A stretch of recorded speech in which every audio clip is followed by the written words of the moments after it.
مولا سے پوچھا مولا مرد کو کیسا ہونا چاہیے، عورت کو کیسا ہونا چاہیے؟ مثالیں دیکھیں امیر المومنین کی۔ مولا فرماتے ہیں مرد کو ایسے ہونا چاہیے کہ جب بارش ہوتی ہے، اب جو پوچھنے والے کو امام نے کہا، امام نے فرمایا جب بارش ہوتی ہے پاؤں کو کیچڑ لگتی ہے؟ کہ جی مولا۔ کہ جب پاؤں کو کیچڑ لگتی ہے، جب گھر جاتے ہو تو کیا وہ کیچڑ والے پاؤں گھر کے اندر لے جاتے ہو؟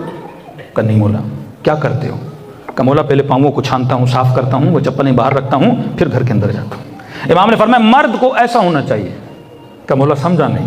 کہ جب صبح سے شام تک باہر کے کام کر کے گھر جائے تو باہر کا کیچڑ باہر چھوڑ کے صاف ہو کے گھر چلا جائے۔ ایسا نہ ہو گاڑی کا ایکسیڈنٹ ہو وہ سارا غصہ بچوں پہ اتارے، ایسا نہ ہو کسی نے پیسے نہیں دیے، پروگرام میں کوئی گڑبڑ ہو گئی تو سارا غصہ کہ بھائی باہر جا کے یہ پریشانیاں دیکھوں اور گھر آ کے یہ پریشانیاں دیکھوں۔ فرمایا نہیں، ایسا نہیں ہونا چاہیے۔ مولا عورت کو کیسا ہونا چاہیے؟ میں نے کہا عورت کا وجود مظہر جمال ہے، تو فرمایا عورت اپنا سارا جمال کس کے لیے ظاہر کرے؟ اپنے شوہر کے لیے۔ پھر مولا نے کیا مثال دی؟ امام نے فرمایا عورت کو کھلے ہوئے پھول کی طرح ہونا چاہیے۔ جب گلاب کھلتا ہے نا، فرمایا اس کھلے ہوئے پھول کی طرح ہونا چاہیے کہ جب مرد گھر آئے اس کھلے ہوئے پھول پہ اس کی نگاہ پڑے، اس کی سارے ٹینشنز اور پریشانیاں کیا ہو جائیں؟ ختم ہو جائیں۔ یہی ہے کہ جب امیر المؤمنین جنگوں سے واپس آتے تھے سیدہ کو دیکھ کے علی کی تھکاوٹیں اتر جاتی تھیں۔ فرمایا ہم نے یہ دو وجود کس کے لیے بنائے ہیں؟ سکون کے لیے بنائے ہیں۔ اب مائیں بہنیں بھی سمجھیں، مرد بھی سمجھیں، خدا نے کچھ ڈیوٹیز کو مردوں میں رکھا ہے۔ الرجال قوامون علی النساء، اللہ نے مردوں کو قیم بولا، قیم کہتے ہیں ستون کو۔ فرمایا عورت کی مثال خیمے کی طرح ہے، خیمے کو جس نے کھڑا رکھا ہے وہ کون ہے؟ پلر، وہ ستون جس نے خیمے کو کھڑا رکھا ہے۔ اس کی ڈیوٹی ہے خیمے کی طرح، یہ فائنینشیل سپورٹ کرے گا۔ شرعی طور پر مرد پر نفقہ واجب ہے، کمانا کس کی ذمہ داری؟ مرد کی ذمہ داری۔ اور آج جو ویسٹرن سوسائٹی نے رول بنایا، آج مرد ان عورتوں کو ڈھونڈ رہے ہیں جو کمائیں۔ نکما پن ہے کہ میں ایسی بیوی تلاش کروں جو جاب کو پالی ہو، حالانکہ اللہ نے اس کی ڈیوٹی نہیں رکھی۔ کیوں نہیں رکھی؟ کیونکہ عورت، مرد کا جو وجود ہے وہ استدلالی وجود ہے، مطلب ریزننگ بہت دیتا ہے۔ عورت کا وجود ایموشنل وجود ہے۔ مرد میگا مینجمنٹ کرتا ہے، عورت مائکرو مینجمنٹ کرتی ہے۔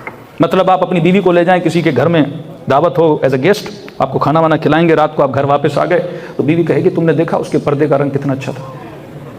کہے گا اللہ اکبر، پردہ بھی پردہ کہتا میں نے نہ ٹی وی دیکھی نہ پردہ دیکھا۔ کہ نہیں، پردے کا کلر نہیں دیکھا تم نے، ٹی وی نہیں دیکھی ان کی کتنی اچھی تھی۔ کبھی کبھی آپ کی بیوی اداس ہوتی ہے اور آپ پوچھتے ہو آج اداس کیوں ہو؟ کہتے اب ہم گھر میں گئے اور فلاں نے فلاں جملہ بولا، آپ نے نوٹ نہیں کیا۔ کہتے میرا دھیان تو وہاں گیا ہی نہیں۔ Micro management. آپ کی بیویوں کو یہ بھی پتا ہوتا ہے کہ جب شادی ہوئی تھی اس رات آپ نے کیا بولا تھا، آپ نے کیا پہنا تھا، آپ نے کیا گفٹ دیا تھا۔ آپ کو تو اپنا ڈیٹ آف برتھ بھی یاد نہیں رہتا۔ Micro management. ہاں آپ میگا مینجمنٹ کر سکتے ہو، بڑی جو مینجمنٹ ہے مرد بڑی اچھی کر دیتا ہے۔ مرد کا وجود استدلال ہے، عورت کو دلیل دو گے کبھی نہیں سمجھے گی۔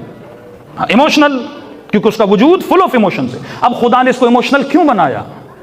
کیونکہ اس نے ایک بچے کو پالنا تھا، عورت نے اولاد کی تربیت کرنی تھی۔